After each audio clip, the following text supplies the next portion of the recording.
Conception 2: Children of the Seven Stars was released on April 15th of 2014 for both the 3DS and the PlayStation Vita.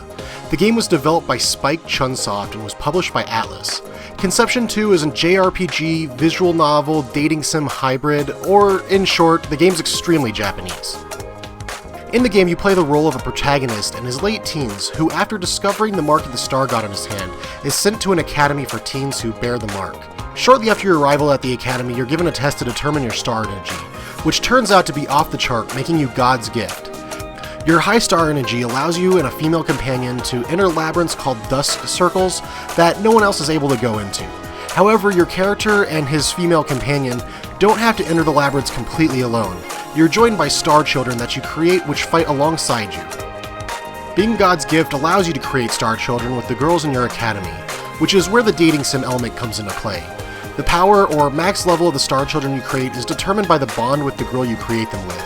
The more a girl likes you, the more powerful the star child will be. The star children are created through a process called classmating, which involves holding hands with one of the girls from your academy. And by holding hands, I mean, well, yeah, just use your imagination. The plot isn't necessarily bad, however it does feel shallow in terms of drawing you into the story. All the dialogue parts are delivered in the form of a visual novel, and there are very few responses that you're able to add to the conversations you're having. The plot overall feels more of a device to give reason to the dungeon crawling and dating sim elements, rather than something that could stand alone. There are some twists and turns in terms of the plot with relationships with other characters and plot development, however there's not enough depth there to really keep you extremely invested in the plot. The dating sim parts of the game are okay. It's interesting to explore each girl's backstory and plot, but there's very little in terms of responses and things you're able to say to them. Also, you're generally going to want to choose the correct response in most instances because it'll help you in the long run because it'll add to your bond with the girl and allow you to create more powerful star children. There's not much to explore in this game outside of dungeons because you're not able to walk around. You just click where you want to go in the city and you're instantly there.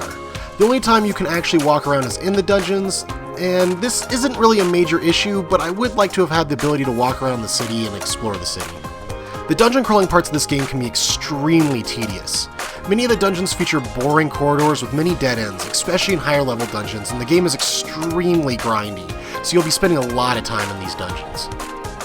The battle system in this game is fairly complex. Aside from choosing your attack or skill that you use on each turn, you'll also choose where to position your characters in terms of attacking a monster.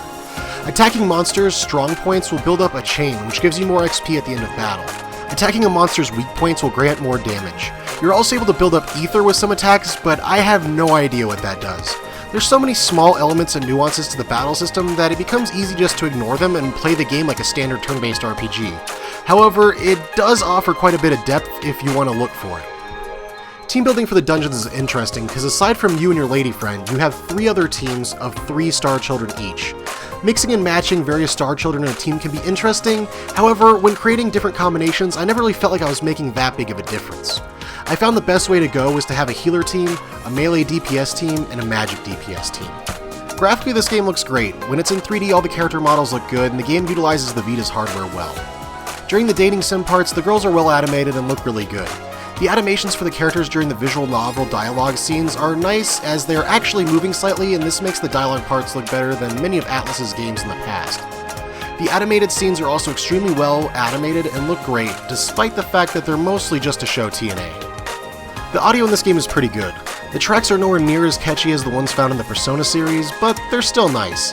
I didn't really find any songs that I didn't like, however, I wouldn't go out of my way to listen to the songs in my car or anything. The voice acting in this game is done pretty well.